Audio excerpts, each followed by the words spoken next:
Mahkamah Magistrate di sini, hari ini, menarik balik semua pertuduhan yang dikenakan terhadap mereka. Bagaimanapun mahkamah menetapkan 21 Disember ini bagi membuat keputusan membebaskan kedua-dua tertuduh berkenaan. Muhammad Haris, 26, didakwa atas 2 kesalahan gagal mematuhi SOP PKPB dengan tidak membuat imbasan aplikasi MySejahtera untuk daftar masuk atau menulis secara manual serta tidak memakai pelitup muka di kedai Naim Karpet Sendirian Berhad, kawasan perindustrian nilai 3, nilai, pada pukul 4 petang, 2 Mei lalu. Sehubungan dengan perkara ini, ramai yang bertanya mengapa Neelofa dilepaskan. Ada yang marah dan mempertikaikan perkara ini. Sebelum mendengar kemarahan dan pendapat orang lain atau netizen itu sendiri, sila lihat sampai habis dahulu video ini. Neelofa, 32, pula dituduh tidak membuat imbasan aplikasi MySejahtera untuk daftar masuk di premis itu atau menulis secara manual pada masa dan tarikh sama.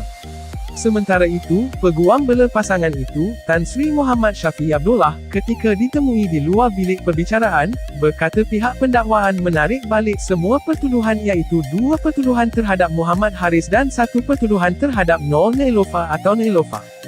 Sungguh pun ketiga-tiga tuduhan itu kita boleh lawan dan mungkin dengan senang kita boleh menang, tapi ia akan berlarutan, katanya.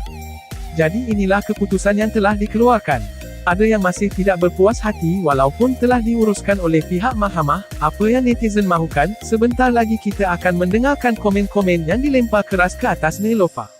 Peguam kanan itu berkata, perkara itu tidak harus dipanjangkan atau berlarutan lagi kerana keadaan Neelofa yang sedang hamil dan tidak sesuai kes berkenaan terus berjalan. Diulangi, disebabkan beliau sedang hamil. Untuk kali ketiga diulang suara, disebabkan beliau sedang hamil. Neelofa mengaku hamil akhirnya. Ini kenyataan yang diberikan oleh pihak mahkamah. Sehubungan dengan itu, ramai yang telah melemparkan komen-komen tidak puas hati terhadap kes Neelofa ini di dalam ruangan YouTube channel berita. Terdapat satu netizen yang meluahkan rasa tidak puas hatinya, tulisnya, aku tak faham, melepaskan, terlepas, tak perlu dipanjangkan kerana syarat mengandung, nanti aku tumbuk seseorang masa syarat mengandung, tak takut sebab garanti lepas.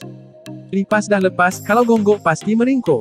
Inilah Malaysiaku. Ada juga meluahkan, dengan menulis, artis dan golongan VIP atau golongan kayangan senang bebas disebabkan Neelofa mengandung tapi rakyat biasa yang tak berduit jangan harap nak lepas ada sampai beranak dalam penjara pun ada. Terbaik kerajaan Malaysia, keluarga Malaysia, siapa ada wang dialah berkuasa.